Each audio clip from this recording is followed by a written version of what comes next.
আসসালামু আলাইকুম everyone, welcome back to my channel. আর চলে এসেছি নতুন আরও একটা রেসিপি নিয়ে। আশা করছি আমার আজকের এই সহজ রেসিপিটাও আপনাদের কাছে ভালো লাগবে। আজ রান্না করব আমি ইলিশ মাছের মাথা দিয়ে পালং শাক। এখানে আমি পালং শাক নিয়েছি 3 আটি পরিমাণে, আর এগুলোকে ধুয়ে নিয়েছি সুন্দর করে। এখন আমি কেটে নিব ছোট করে। আর মূল রেসিপিতে চলে এসেছি। একটি প্যান বসিয়ে পরিমাণ মতো তেল দিয়েছি, আর দিয়ে দিয়েছি এখানে পেঁয়াজ কুচি। 2টা পেঁয়াজ কুচি করে দিয়েছি। পেঁয়াজগুলোকে ভেজে নিয়ে এর মধ্যে দিয়ে দিচ্ছি রসুন বাটা 1/2 টেবিল চামচ পরিমাণে। রসুনগুলোকে আমি ভেজে নিব 1 মিনিট মতো। এখন দিয়ে দেব এর মধ্যে লবণ, স্বাদ মতো লবণ দিয়ে দেব।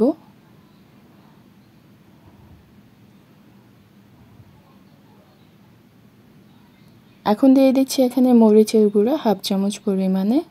হলুদ গুঁড়ো দিয়েছি 1/2 চামচের থেকেও কম।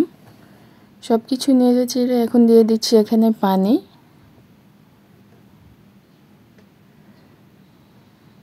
মশলা কষাবো, আর এখানে মাছের মাথাগুলোও কষিয়ে নিব। এখন দিয়ে দিচ্ছি এখানে আমি মাছের মাথা, লেজ 2টা আর 2টা মাছের মাথা আছে, পরিষ্কার করে নিয়েছি। একটু নেড়ে চেড়ে উল্টে পাল্টে আমি এগুলোকে কষিয়ে নিব। ঢেকে দিচ্ছি। কষিয়ে নেওয়া হয়ে গেছে আমার মাছের মাথাগুলো। এখন এর মধ্যে আমি শাকগুলো দিয়ে দিব।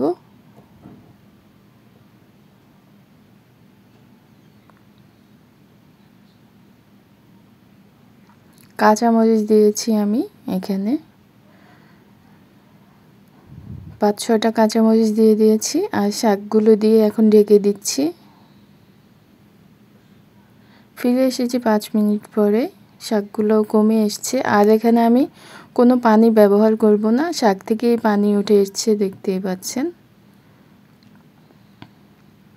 এখন আর ঢেকে দিব না, আমি আর একটু ঝোলটা শুকিয়ে নিব।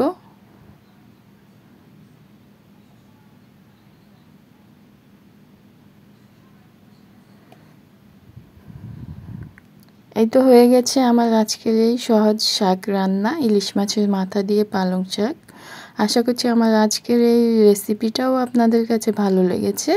ভালো লেগে থাকলে প্লিজ একটি লাইক দিয়ে দিবেন, আর যারা সাবস্ক্রাইব করেননি এখনও প্লিজ সাবস্ক্রাইব করে দিবেন। আজকের মতো এখানে বিদায় নিচ্ছি, আবার ফিরে আসবো নতুন কোনো রেসিপি নিয়ে।